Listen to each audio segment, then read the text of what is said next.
નમસ્કાર વિદ્યાર્થી મિત્રો, ગયા લેક્ચરમાં આપણે ચેપ્ટર નંબર 14 દોલનો એની તમામ થિયરીઓ સંપૂર્ણ પૂરી કરી.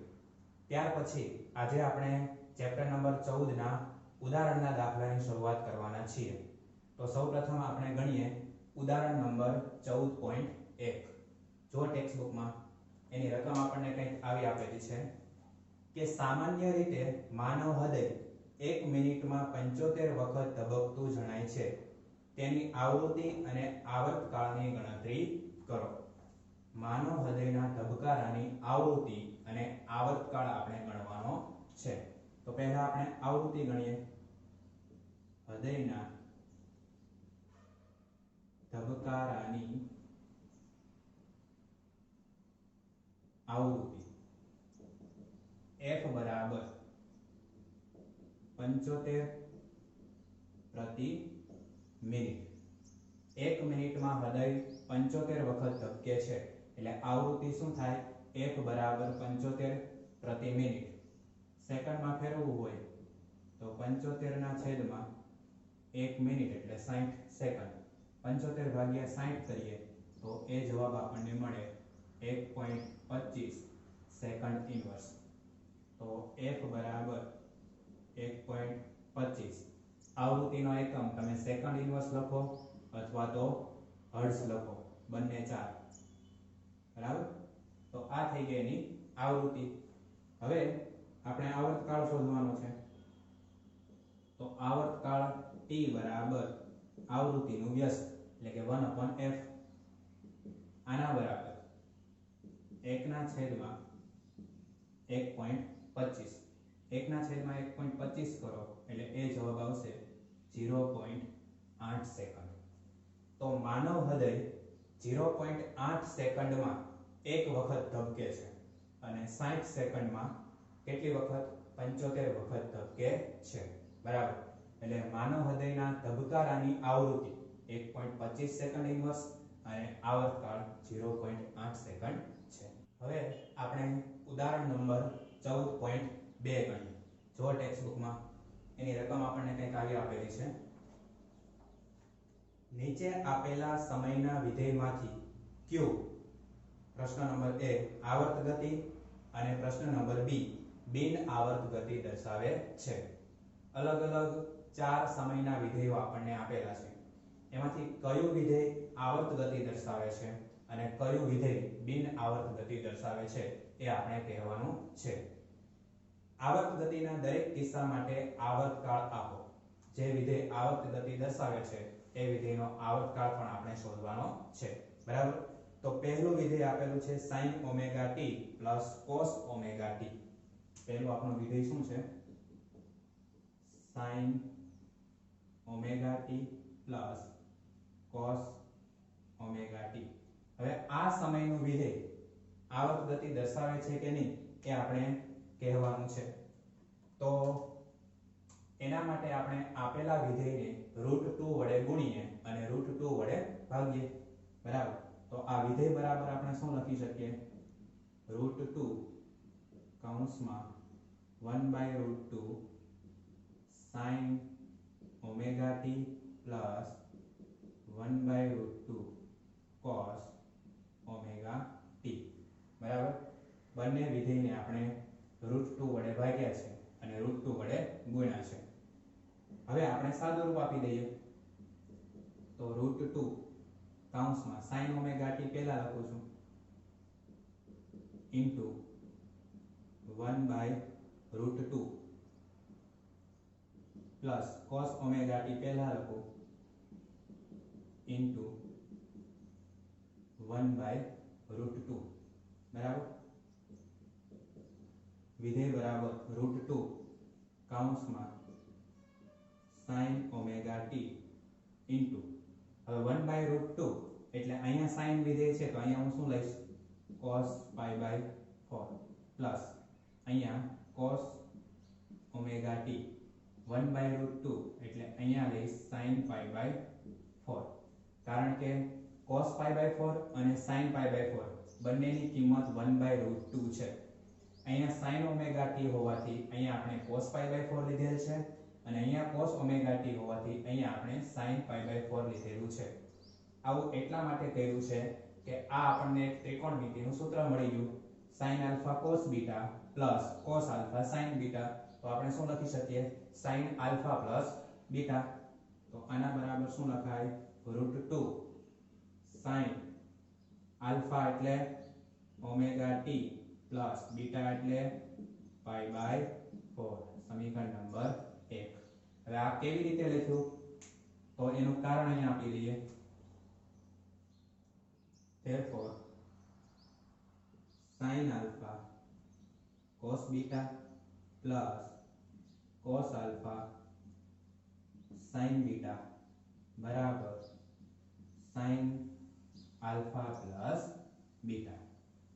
क्लियर. આ ત્રિકોણમિતિનું એક સૂત્ર છે એના ઉપરથી આ લખેલું છે. હવે સમીકરણ 1 ને સરળ આવર્ત ગતિના સમીકરણ y બરાબર a sin omega t plus 5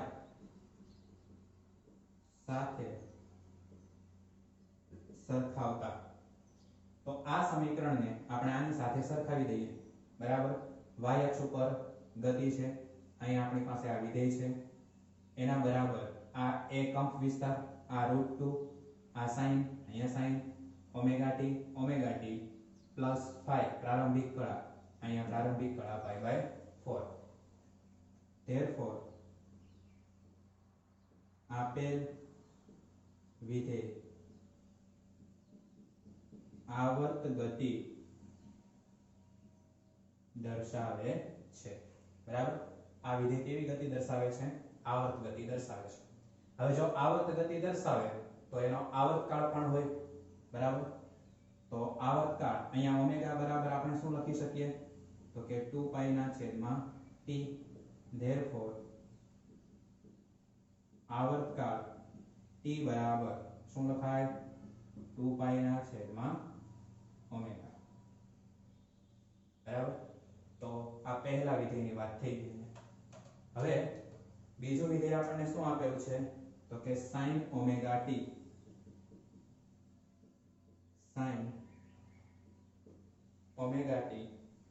plus cos 2 omega t plus sin 4 omega t. આવું વિધેય આપેલું છે. બરાબર. તો આ વિધેયની અંદર આવતા દરેક પદ, આ પહેલું પદ, આ બીજું પદ અને આ ત્રીજું પદ, દરેક પદ આવર્ત ગતિ દર્શાવે છે. બરાબર. કેવી રીતે ખબર પડે છે તો એના આવર્તકાળ શોધ્યા પછી આપણને ખબર પડશે કે આપેલું વિધેય છે એ આવર્ત ગતિ દર્શાવે છે. બરાબર. તો અહીંયા આપણે લખીએ કે આપેલ વિધેય આવર્ત ગતિ દર્શાવે છે. દરેક વિધેય છે. બરાબર. ટૂંકમાં દરેક પદ એનો આપણે અલગ અલગ આવર્તકાળ શોધીએ તો sin ઓમેગા t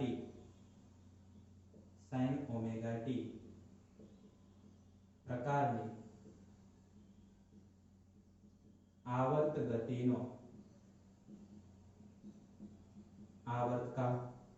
તો sin ઓમેગા t વિધેય છે એનો આવર્તકાળ શું થશે તો કે ઓમેગા બરાબર 2π ના છેદમાં t પરથી આપણે અહીંયા આવર્તકાળ t0 બરાબર શું લખી શકીએ 2π ના છેદમાં ઓમેગા.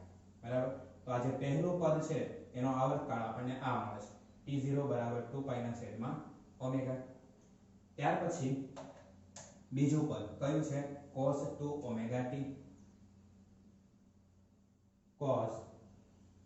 ઓમેગા t પ્રકારની આવર્ત ગતિનો આવર્તકાળ. એને હું t વડે દર્શાવું. t બરાબર અહીંયા શું આપેલું છે 2 ઓમેગા. તો આવર્તકાળ શું લખાય 2π ના છેદમાં 2 ઓમેગા.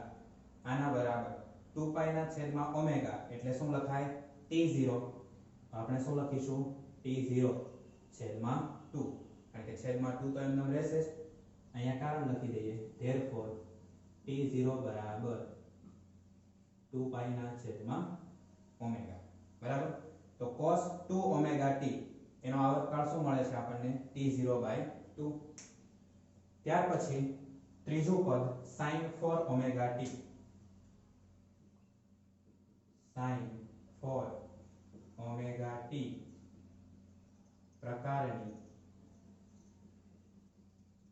આવર્ત ગતિનો આવર્તકાળ શું લખાશે અહીંયા 4 ઓમેગા છે બરાબર તો એનો આવર્તકાળ t બરાબર આપણે લખીએ 2 પાઈ ના છેદમાં 4 ઓમેગા 2 પાઈ ના છેદમાં ઓમેગા એટલે શું લખાય t0 તો આના બરાબર થાય t0 ના છેદમાં 4 therefore t0 બરાબર 2 પાઈ ના છેદમાં ઓમેગા તો ત્રણે ત્રણ પદનો આપણને આવર્તકાળ મળી ગયો અહીંયા છે t0 બરાબર 2 પાઈ ના છેદમાં ઓમેગા ટૂંકમાં t0 છે પછી અહીંયા t0/2 છે અને અહીંયા t0/4 છે આમ દરેક પદ એની ગતિ આવર્ત ગતિ છે આમ દરેક પદની ગતિ આવર્ત ગતિ છે પરંતુ દરેક પદનો આવર્તકાળ જુદો જુદો છે બરાબર દરેક પદની ગતિ આવર્ત ગતિ છે પરંતુ દરેક પદનો આવર્તકાળ જુદો જુદો છે પ્રથમ પદનો આવર્તકાળ બીજા બે પદના આવર્તકાળના પૂર્ણ ગુણાંકમાં છે બરાબર પ્રથમ પદનો આવર્તકાળ t0 એ બાકીના બે પદો છે એના આવર્તકાળના પૂર્ણ ગુણાંકમાં છે બરાબર આથી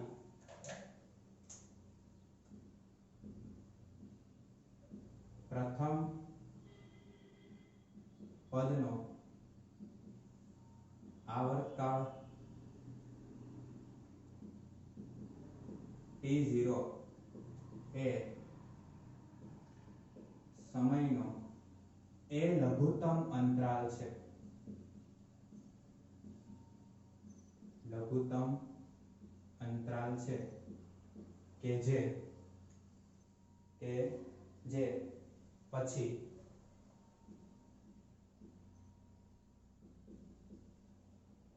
ત્રણેય પદોના સરવાળા ત્રણેય પદોના સરવાળો પુનરાવર્તિત થાય છે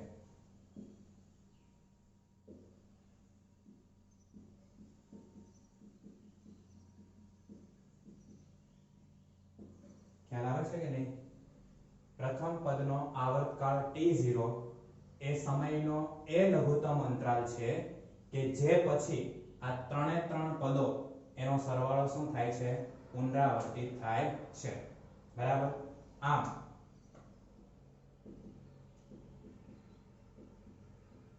ત્રણેય પદોનો સરવાળો આવર્ત ગતિ છે જેનો આવર્તકાળ 2 પાઈ ના છેદમાં ઓમેગા છે આ વસ્તુ ખાસ યાદ રાખજો કે જો ત્રણે ત્રણ પદોનો આપણે સરવાળો કરીએ તો ત્રણેય પદોનો સરવાળો એ આવર્ત ગતિ છે અને એ સરવાળાનો આવર્તકાળ 2 પાઈ ના છેદમાં ઓમેગા બરાબર પહેલું પદ લઈએ તો એ પણ આવર્ત ગતિ દર્શાવે છે તો પહેલા પદનો આવર્તકાળ છે 2 પાઈ બાય ઓમેગા બીજા પદનો આવર્તકાળ t0/2 અને ત્રીજા પદનો આવર્તકાળ t0/4 છે બરાબર દરેક પદની ગતિ આવર્ત ગતિ છે પરંતુ દરેક પદોનો આવર્તકાળ જુદો જુદો છે પ્રથમ પદનો આવર્તકાળ એ બીજા બે પદના આવર્તકાળના પૂર્ણ ગુણાંકમાં છે. પ્રથમ પદનો આવર્તકાળ t0 એ બીજા બે પદોના આવર્તકાળના પૂર્ણ ગુણાંકમાં છે. આથી પ્રથમ પદનો આવર્તકાળ t0 એ સમયનો એ લઘુત્તમ અંતરાલ છે કે જે પછી ત્રણેય પદોનો સરવાળો છે પુનરાવર્તિત થયા કરે છે. આમ ત્રણેય પદોનો સરવાળો એ આવર્ત ગતિ છે જેનો આવર્તકાળ 2π/ω છે. બરાબર. ત્યાર પછી ત્રીજું વિધેય છે e raised to minus omega t. e raised to minus omega t. બરાબર. તો વિધેય e raised to minus omega t એ આવર્ત ગતિ દર્શાવતું નથી. બરાબર. વિધેય e raised to minus omega t એ આવર્ત ગતિ દર્શાવતું નથી કારણ કે સમયના વધારા સાથે વિધેય ચર ઘાતાંકીય રીતે ઘટે છે. બરાબર. જેમ જેમ આપણે આ સમયનો વધારો કરતા જઈએ તેમ તેમ આપેલું વિધેય છે એ કેવી રીતે ઘટે છે? ચર ઘાતાંકીય રીતે ઘટે છે. બરાબર. અને t ટેન્ડ્સ ટુ ઇન્ફિનિટી સમયનું મૂલ્ય અનંત કરી દઈએ તો t ટેન્ડ્સ ટુ ઇન્ફિનિટી માટે વિધેયનું મૂલ્ય 0 થઈ જાય છે. બરાબર. અહીંયા તમે t બરાબર ઇન્ફિનિટી મૂકી દો તો આ વિધેયનું મૂલ્ય કેવું થઈ જાય? 0 થઈ જાય. આમ વિધેયની કિંમત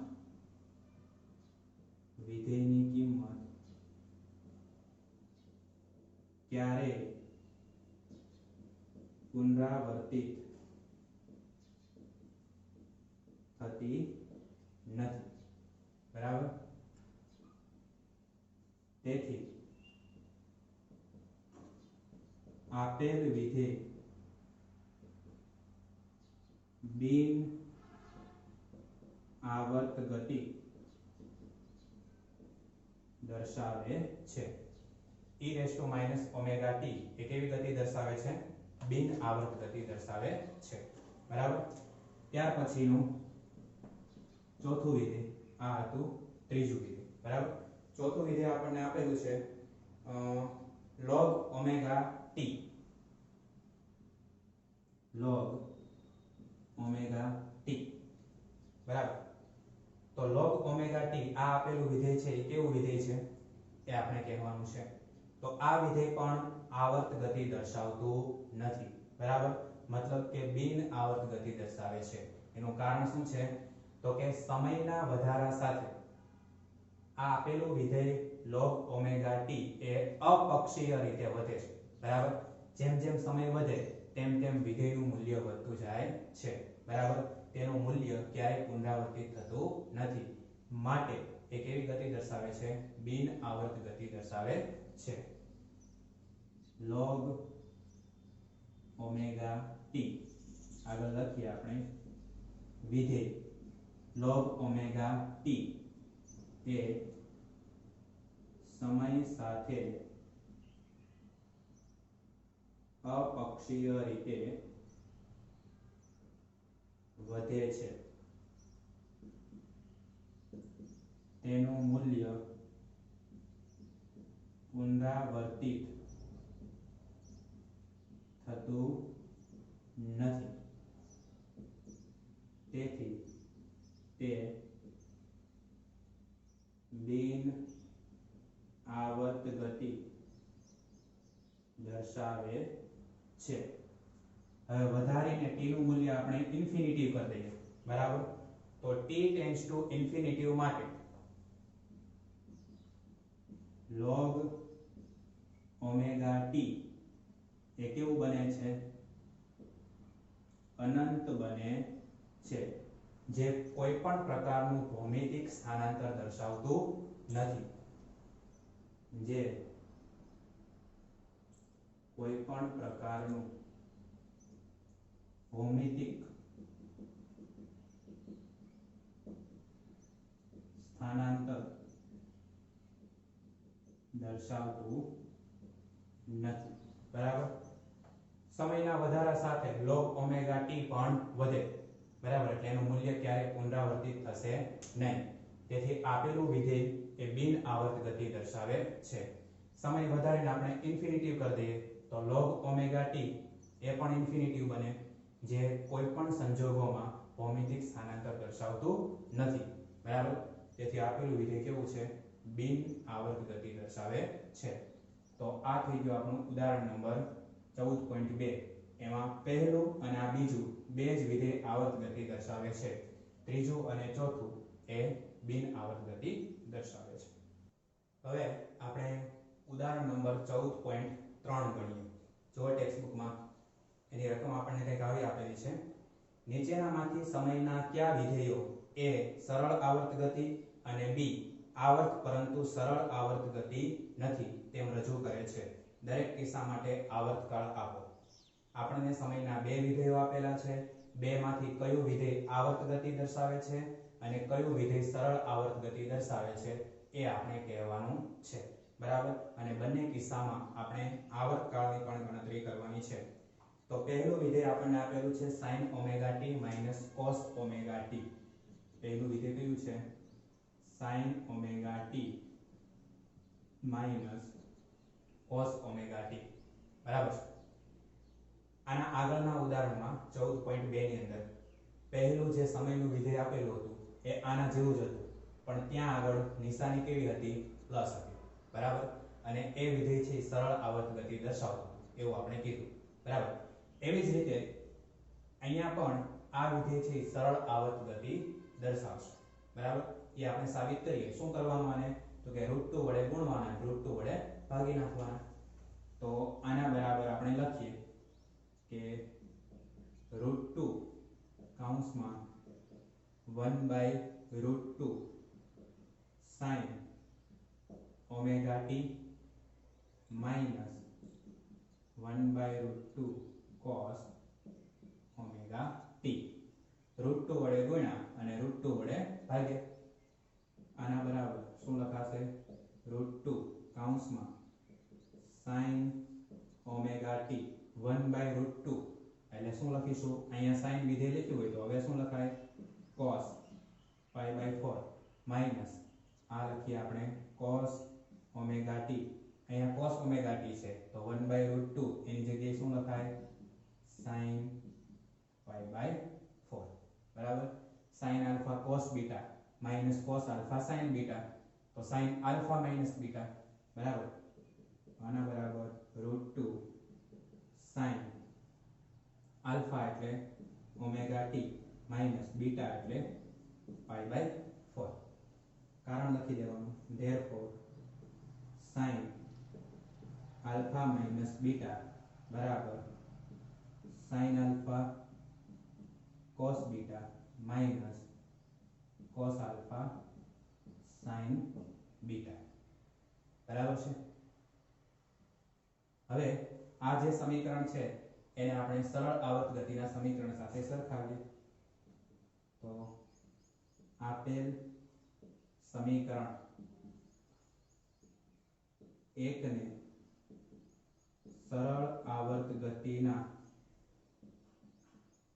સમીકરણ y બરાબર a sin omega t plus phi સાથે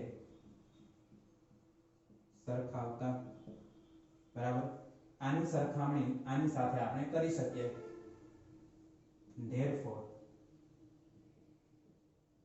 આપેલ વિધેય એ સરળ આવર્ત ગતિ દર્શાવે છે.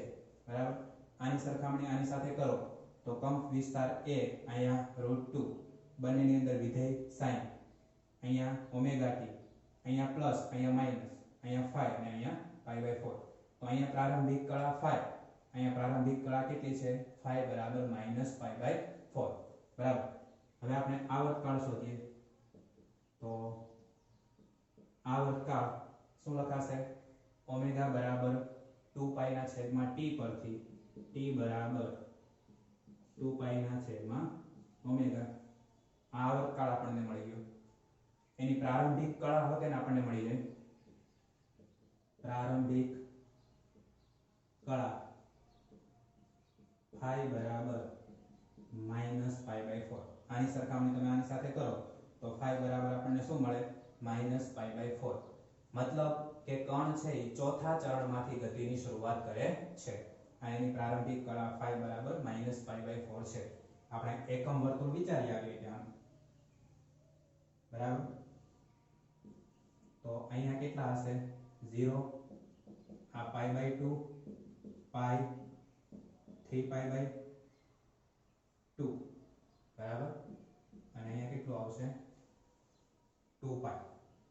તો હવે જુઓ અહીંથી ગતિની શરૂઆત કરી અને ફરી પાછું એ જ સ્થાને આવે ત્યારે અંતર કેટલું થાય 2π બરાબર છે। એટલે કણને કેવી રીતે ગતિ કરવી પડે તો કે વિષમ ઘડી દિશામાં ગતિ કરવી।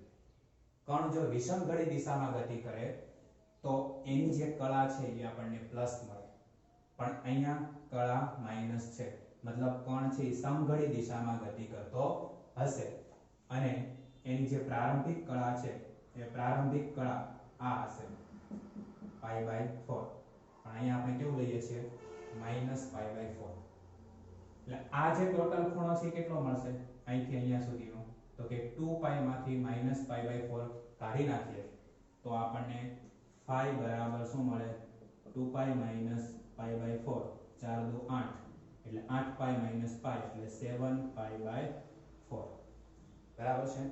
તો આ પણ આપણને પ્રારંભિક કળા મળશે ખ્યાલ આવી ગયો બરાબર। એટલે પહેલું જે વિધેય છે એ કેવું વિધેય છે તો કે સરળ આવર્ત ગતિ દર્શાવતું વિધેય છે।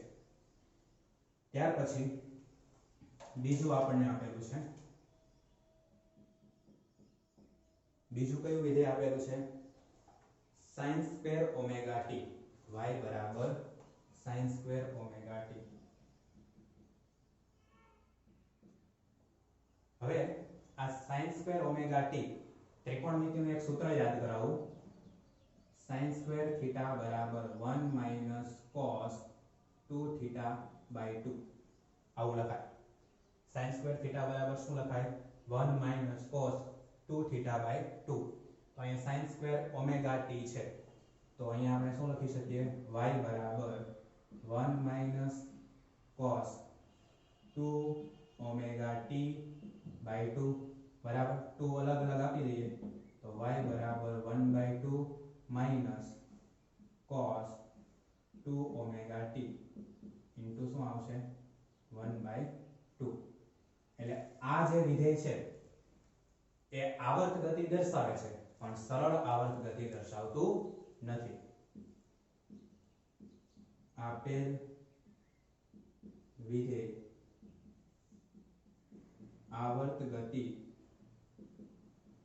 દર્શાવે છે પણ સરળ આવર્ત ગતિ દર્શાવતું નથી। કેમ ખબર પડે સરળ આવર્ત ગતિ નથી દર્શાવતું તો આ સરળ આવર્ત ગતિનું સમીકરણ છે એની સાથે આપણે આને સરખાવી શકતા નથી પણ cos એ પોતે કેવું વિધેય છે આવર્તીય વિધેય છે માટે આ વિધેય છે આવર્ત ગતિ દર્શાવે પણ સરળ આવર્ત ગતિ દર્શાવતું નથી। હવે એનો આવર્તકાળ આપણે શોધવો હોય તો 2 ઓમેગા આપણને આપેલું છે એના ઉપરથી આપણને એનો આવર્તકાળ શું મળશે આવર્તકાળ t બરાબર 2π ના છેદમાં 2 ઓમેગા તો 2 કેન્સલ કરી નાખીએ તો આપણને π ના છેદમાં ઓમેગા મળે। આ એવા પ્રકારની આવર્ત ગતિ છે કે જેમાં કણનું મધ્યમાન સ્થાન x બરાબર 0 ઉપર નહીં પણ ક્યાં હશે 1/2 બિંદુએ હશે બરાબર છે। આ એવા પ્રકારની આવર્ત ગતિ છે કે જેમાં કણનું સ્થાન 1/2 પર હશે, બરાબર। 0 ઉપર નહીં હોય, બરાબર, પણ ક્યાં હશે? 1/2 પર હશે, એવી આ આવર્ત ગતિ દર્શાવે છે। તો આ થઈ ગયું આપણું ઉદાહરણ નંબર 14.3 જોઈ લો। ત્યાર પછી આપણે આગળ જોઈએ। હવે આપણે ઉદાહરણ નંબર 14.4 કરીએ। જો ટેક્સ્ટબુકમાં એની રકમ આપણને કંઈક આવી આપેલી છે કે આકૃતિ બે વર્તુળમય ગતિ દર્શાવે છે। એક આ આકૃતિ અને બીજી આ આકૃતિ, બંને આકૃતિઓ વર્તુળમય ગતિ દર્શાવે છે। આ આકૃતિમાં વર્તુળની ત્રિજ્યા, ભ્રમણનો આवर्तकाल, પ્રારંભિક સ્થિતિ અને ભ્રમણની દિશા દર્શાવવામાં આવેલ છે। પ્રત્યેક કિસ્સામાં ભ્રમણ કરતા કણ p ના ત્રિજ્યા સદિશના x પ્રક્ષેપની સરળ આવર્ત ગતિ મેળવો, બરાબર। પહેલા વર્તુળની ત્રિજ્યા a છે, બીજા વર્તુળની ત્રિજ્યા b છે, બરાબર। પહેલા વર્તુળ માટે આવર્તકાળ 4 સેકન્ડ છે, બીજા વર્તુળ માટે આવર્તકાળ 30 સેકન્ડ છે, બરાબર। પહેલા વર્તુળમાં પ્રારંભિક સ્થાન p1 છે, બીજા વર્તુળમાં પ્રારંભિક સ્થાન p છે, બરાબર। પહેલા વર્તુળમાં કણના પરિભ્રમણની દિશા વિષમઘડી છે અને બીજા વર્તુળમાં કણના પરિભ્રમણની દિશા સમઘડી છે, બરાબર। આટલી માહિતી આપેલી છે। તો આ બંને કિસ્સામાં આપણે શું શોધવાનું છે? તો કે ભ્રમણ કરતા કણ p એના ત્રિજ્યા સદિશના x પ્રક્ષેપની સરળ આવર્ત ગતિ મેળવવાની છે, બરાબર। બહુ ઈઝી દાખલો છે। જો તમે થિયરી વ્યવસ્થિત સમજ્યા હશો, નિયમિત વર્તુળમય ગતિ એ સરળ આવર્ત ગતિ છે, એ થિયરી વ્યવસ્થિત સમજ્યા હોય તો આ દાખલો ગણવામાં કોઈ તકલીફ પડે એવું છે નહીં, બરાબર।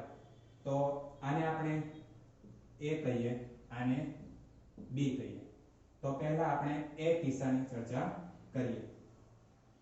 આકૃતિમાં દર્શાવ્યા પ્રમાણે t બરાબર 0 સમયે કણ p1 સ્થાને છે। t બરાબર 0 સમયે કણ કયા સ્થાને છે? p1 સ્થાને છે, જે ધન x અક્ષની દિશા સાથે phi બરાબર કેટલો ખૂણો આપ્યો છે? 45 ડિગ્રી અથવા તો π/4 ખૂણો બનાવે છે, બરાબર। t બરાબર 0 સમયે કણ p1 સ્થાને છે, જે ધન x અક્ષની દિશા સાથે કેટલો ખૂણો બનાવે છે? 45 ડિગ્રી અથવા તો π/4 નો ખૂણો બનાવે છે, બરાબર। t બરાબર t સમયમાં કણ વિષમઘડી દિશામાં કેટલું કોણીય સ્થાનાંતર કરે છે? ઓમેગા ટી જેટલું। વિષમઘડી દિશામાં ઓમેગા ટી જેટલું કોણીય સ્થાનાંતર કરી p2 સ્થાને પહોંચે છે, બરાબર। t બરાબર t સમયમાં કણ વિષમઘડી દિશામાં ઓમેગા ટી જેટલું કોણીય સ્થાનાંતર કરી અને p2 સ્થાને પહોંચે છે। બધું જ આપણે આકૃતિ ઉપરથી લખવાનું છે, કોઈ વસ્તુ ગોખવાની જરૂર નથી, બરાબર। આગળ, જે ધન x અક્ષની દિશા સાથે કેટલો ખૂણો બનાવશે? આ ટોટલ ખૂણો, બરાબર। આ ખૂણો ઓમેગા ટી, આ ખૂણો π/4, તો ટોટલ ખૂણો કેટલો થયો? Omega t plus π/4, omega t plus π/4 ખૂણો બનાવે છે।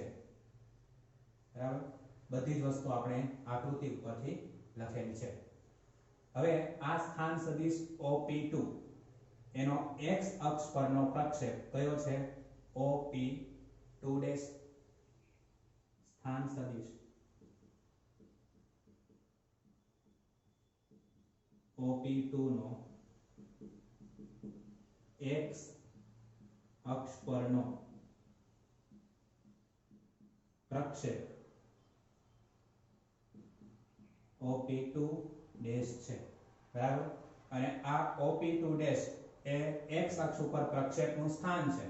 કયા સૂત્રની મદદથી અપાય? તો કે OP2 બરાબર a cos omega t plus phi। બરાબર, તો OP2 બરાબર a cos omega t plus phi। આ OP2 એટલે આપણે આ અંતર ગણી શકીએ, જેને હું xt વડે દર્શાવું। xt બરાબર a cos omega t। Omega એટલે શું લખાય? 2 pi by t into t plus phi। હવે આપણી પાસે phi એટલે 45 છે અને t એટલે કેટલું છે? 4 છે। તો xt બરાબર a cos 2 pi by 4 into t plus 45 degree. હવે તમારે આગળ સાદું રૂપ આપવું હોય તો આપી શકો। અહીંયા આપણે છેદમાં 2 લખીએ તો સાદું રૂપ આપી શકાય, પણ અહીંયા સુધી લખો તો ઇનફ છે। તો આ આપણને સમીકરણ મળી ગયું, જેનો કંપ વિસ્તાર a બરાબર, આવર્તકાળ 4 સેકન્ડ અને પ્રારંભિક કળા 45 ડિગ્રી અથવા તો પાઈ બાય 4 હોય બરાબર, એવા કણના x અક્ષ પરનો પ્રક્ષેપ એનું સ્થાન આ સૂત્ર એની મદદથી આપી શકાય। બરાબર, xt બરાબર a cos 2 પાઈ ના છેદમાં 4t પ્લસ 45। ફરીવાર આ સૂત્ર કોનું છે? તો કે જેનો કંપ વિસ્તાર a, જેનો આવર્તકાળ t બરાબર 4 સેકન્ડ અને પ્રારંભિક કળા 45 હોય તેવા કણના x અક્ષ પરના પ્રક્ષેપનું સ્થાન એની સરળ આવર્ત ગતિનું સમીકરણ છે। બરાબર, તો આ પહેલા પ્રશ્નનો જવાબ। સેમ ટુ સેમ બીજા પ્રશ્ન માટે લખીએ આપણે। જો અહીંયા બી પરિસ્થિતિમાં કેવું છે એ ખાસ ધ્યાન આપજો। કણ ગતિની શરૂઆત ક્યાંથી કરે? તો કે p સ્થાને। કઈ રીતે ગતિ કરે? સમઘડિત દિશામાં, એટલે ક્યાં આવશે? આમ નીચે। બરાબર છે, તો આપણે શું લખી શકીએ? તો કે t બરાબર 0 સમયે કણ p સ્થાનેથી ગતિની શરૂઆત કરે છે। બરાબર, જેણે ધન x અક્ષ સાથે બનાવેલ ખૂણો થીટા લીધી આપણે।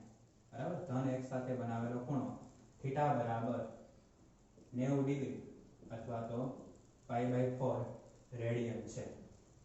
જો કણનું સ્થાન ક્યાં છે? p બરાબર 0 સ્થાને p ઉપર। બરાબર, તો p સ્થાને કણે આ ધન x અક્ષની દિશા સાથે બનાવેલો ખૂણો કેટલો થાય? 90 ડિગ્રી। બરાબર, પછી આપણે લખીએ t બરાબર t સમયે કણ સમઘડી દિશામાં ઓમેગા t જેટલું કોણીય સ્થાનાંતર કરી p1 સ્થાને પહોંચે છે। બરાબર, એટલે કણ આમ સમઘડી દિશામાં ગતિ કરે છે, તો અહીંયા આપણે એમ લખી નાખીએ કે આ p1 સ્થાન છે। કયા સમયે? તો કે t બરાબર t સમયે। તો આ જે ખૂણો બન્યો એ કેટલાનો બનશે? ઓમેગા ટી જેટલો, બરાબર છે. ટોટલ ખૂણો કેટલો છે? તો કે ટોટલ ખૂણો છે π/2 જેટલો. આ ખૂણો છે એ π/2 છે, આ ખૂણો ઓમેગા ટી છે, બરાબર. અને આ જે હવે ખૂણો બાકી રહ્યો આ એ કેટલો આવશે? તો કે ઓમેગા ટી માઈનસ π/2 આવે કે ન આવે? ઓમેગા ટી માઈનસ શું આવશે? π/2. સોરી, ઊંધું થઈ ગયું, બરાબર ને? π/2 માઈનસ ઓમેગા ટી આવશે, π/2 માઈનસ ઓમેગા ટી. કારણ કે જો તમે વિચારો, આ આખો ખૂણો કેટલો? π/2 જેટલો. આ ખૂણો કેટલો? ઓમેગા ટી જેટલો. તો બાકી રહ્યો એ ખૂણો π/2 માઈનસ ઓમેગા ટી, બરાબર. એટલે આપણે શું લખેલું છે? તો કે t બરાબર t સમયે કણ સમઘડી દિશામાં ઓમેગા ટી જેટલું કોણીય સ્થાનાંતર કરી અને p1 સ્થાને પહોંચે છે, બરાબર. ત્યાર પછી આપણે એનો x અક્ષ પરનો પ્રક્ષેપ લઈએ. તો અહીંયા આપણે શું લખી શકીએ? p1 ડેશ, બરાબર. તો સ્થાન સદિશ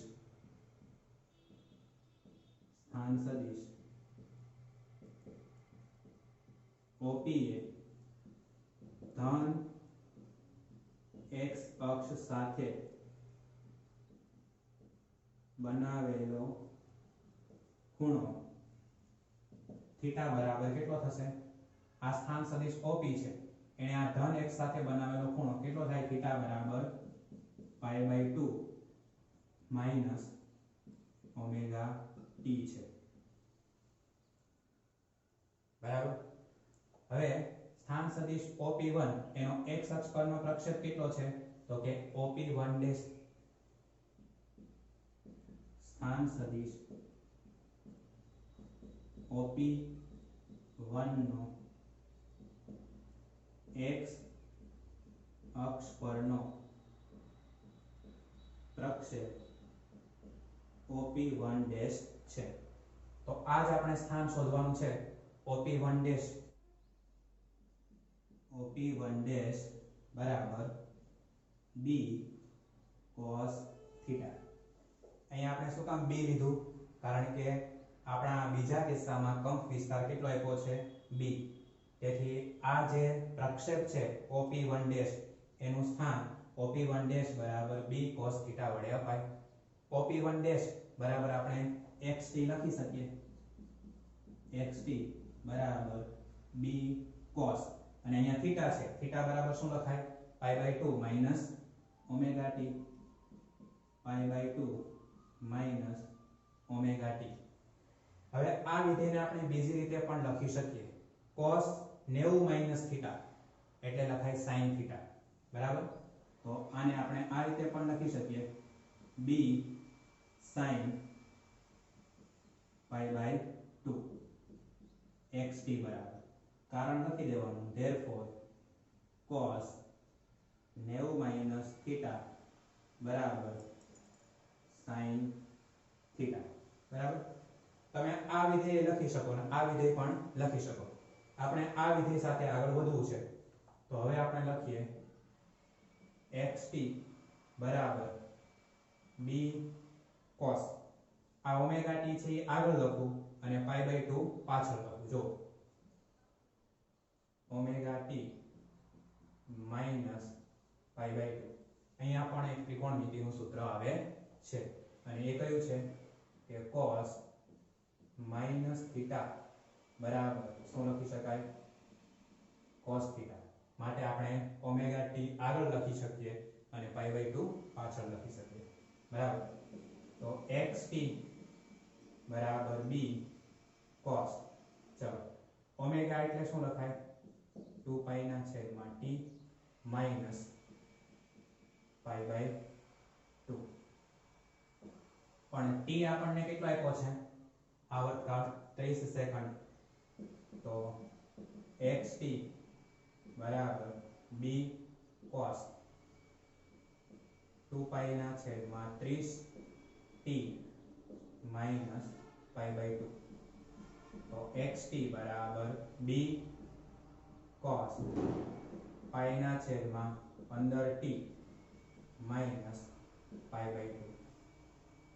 તો આ આપણને સમીકરણ મળી ગયું કે જેનો કંપ વિસ્તાર d હોય, આવર્તકાળ 30 સેકન્ડ હોય અને પ્રારંભિક સ્થાન pi by 2 minus omega t હોય. બરાબર. એવા કણના x અક્ષ પરના પ્રક્ષેપની સરળ આવર્ત ગતિનું આ સમીકરણ છે. બરાબર. તો અહીંયા આગળ આપણું ઉદાહરણ નંબર 14.4 પૂરું થાય છે. બરાબર. જો તમે થિયરી વ્યવસ્થિત સમજ્યા હોય તો આ ઉદાહરણ એકદમ સરળ છે. અને બીજું, આ બે આપણે ત્રિકોણમિતિના સૂત્રો યાદ રાખવાના છે. બરાબર.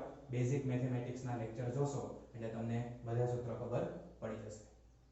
હવે આપણે ઉદાહરણ નંબર 14.5 ગણીએ. જો ટેક્સ્ટબુકમાં એની રકમ આપણને કંઈક આવી આપેલી છે કે એક પદાર્થ x બરાબર 5 cos 2 pi t plus pi by 4 સમીકરણ અનુસાર સરળ આવર્ત ગતિ કરે છે. સમીકરણ શું આપ્યું છે?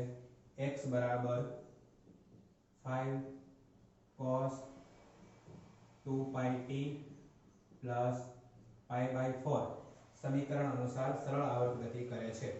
t બરાબર 1.5 સેકન્ડ, t બરાબર 1.5 સેકન્ડ માટે આ પદાર્થના પહેલું સ્થાનાંતર, બીજું ઝડપ અને ત્રીજું પ્રવેગની ગણતરી કરો. બરાબર.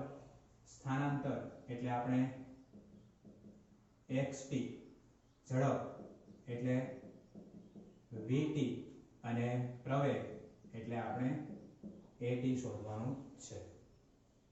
તો આપેલા સમીકરણને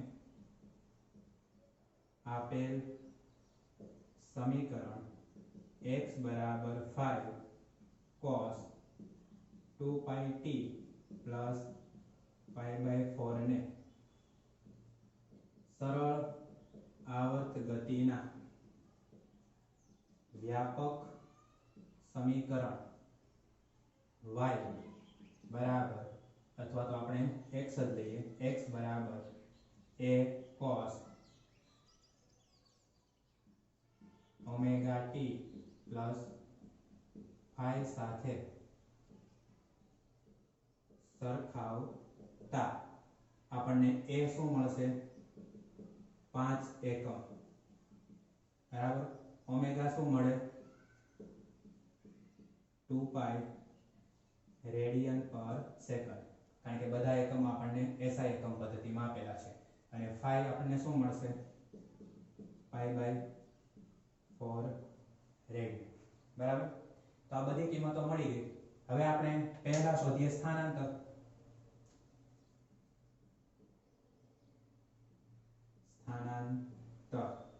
એનું સમીકરણ શું છે? xt બરાબર a cos omega t plus 5. બધી કિંમતો આપણે આમાં મૂકી દઈએ. a ની કિંમત કેટલી છે? 5 ઇન્ટુ cos. ઓમેગા ની કિંમત કેટલી છે? તો કે 2 પાઈ. t ની કિંમત કેટલી છે? t ની કિંમત છે 1.5 પ્લસ 5 ની કિંમત કેટલી? Pi by 4. હવે સાદું રૂપ આપીએ તો આના બરાબર 5 ઇન્ટુ cos ડોટ ગુણ્યા 2 એટલે 3 પાઈ પ્લસ પાઈ બાય 4. હવે cos 3 પાઈ પ્લસ થીટા, આ 3 પાઈ અને આને શું કહેવાય? થીટા. તો cos 3 પાઈ પ્લસ થીટા બરાબર માઇનસ cos થીટા લખાય. તો અહીંયા આપણે શું લખીશું? માઇનસ 5 cos પાઈ બાય 4, અથવા તો આપણે ખાલી પાઈ બાય 4 લખીએ. કાઉન્સ નહીં. કારણ શું આપ્યું? તો કે cos 3 પાઈ પ્લસ થીટા બરાબર માઇનસ cos થીટા. હવે આ બધા ત્રિકોણમિતિના સૂત્રો યાદ રાખવાના છે. તો -5 cos pi by 4, cos pi by 4 એટલે 1/√2 આના બરાબર -5 ઇન્ટુ 1/√2 -5. હવે 1/√2 છે તો આને આપણે શું લખી દઈએ? -5/√2 આના બરાબર -5 1.414 √2 ની કિંમત શું થાય 1.414 તો xt બરાબર આનું તમે સાદુરૂપ આપશો તો તમને જવાબ મળશે -3.535 મીટર બરાબર એટલે કણનું સ્થાનાંતર છે એ ઋણ x ની દિશામાં થાય છે એમ કહી શકાય બરાબર તો આ પહેલો જવાબ મળ્યો ત્યાર પછી બીજું આપણે શું શોધવાનું છે તો કે ઝડપ અથવા તો વેગ એનું સૂત્ર શું થાય vt બરાબર -a omega sin omega t plus phi બધી કિંમતો મૂકી દઈએ આપણે બરાબર માઈનસ a એટલે કેટલા મૂકવાના છે આપણે 5 ઇન્ટુ ઓમેગા એટલે 2 pi into sin omega t એટલે 2 pi t એટલે 1.5 પ્લસ phi એટલે કેટલા મૂકવાના pi by 4 આના બરાબર માઈનસ 5 દુ 10 pi sin 2 pi into 1.5 એટલે 3 pi plus pi by 4 again અહીંયા આપણે યાદ રાખીશું sin 3 pi plus theta બરાબર minus sin theta minus minus કેવા થઈ જશે પ્લસ થઈ જશે તો આપણે અહીંયા લખી શકીએ 10 pi sin pi by 4 તો 10 pi ની કિંમત 3.14 અને sin pi by 4 એટલે 1 by √2 અને √2 એટલે 1.414 તો આપણને આ ઝડપ મળશે સાદુરૂપ આપતા 22.2 મીટર પર સેકન્ડ બરાબર તો આ બીજો જવાબ મળી ગયો ત્રીજું આપણે શું શોધવાનું છે પ્રવેગ બરાબર તો c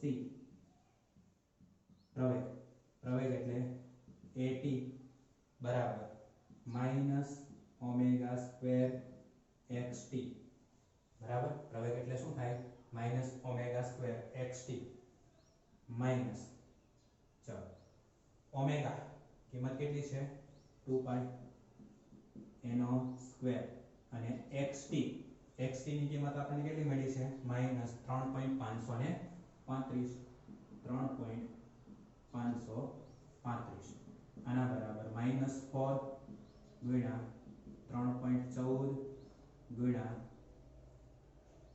3.14 કારણ કે પાઈ નો સ્ક્વેર છે એટલે બે વખત એની કિંમત મૂકી એને ગુણ્યા -3.535 આ માઈનસ માઈનસ કેન્સલ કરી બધાનો ગુણાકાર કરશો તો તમને જવાબ મળશે 140 કેટલો જવાબ મળશે 140 મીટર પર સેકન્ડ સ્ક્વેર બરાબર તો આ આપણને મળી ગયો પ્રવેગ તો આપણને સ્થાનાંતરનું સમીકરણ આપેલું બરાબર એના ઉપરથી આપણે સ્થાનાંતર શોધ્યું ઝડપ શોધી અને પ્રવેગ શોધ્યો બરાબર તો આ થઈ ગયું આપણું ઉદાહરણ નંબર 4.5 તો આજના આ 5 ઉદાહરણ વ્યવસ્થિત લખી અને તૈયાર કરજો ન ખબર પડે ત્યાં પૂછી લેજો બરાબર છે આજે આપણે અહીંયા સુધી રાખીએ છીએ નેક્સ્ટ લેક્ચરમાં આપણે ઉદાહરણ નંબર 6 થી આગળ જોઈશું ત્યાં સુધી જય હિન્દ જય ભારત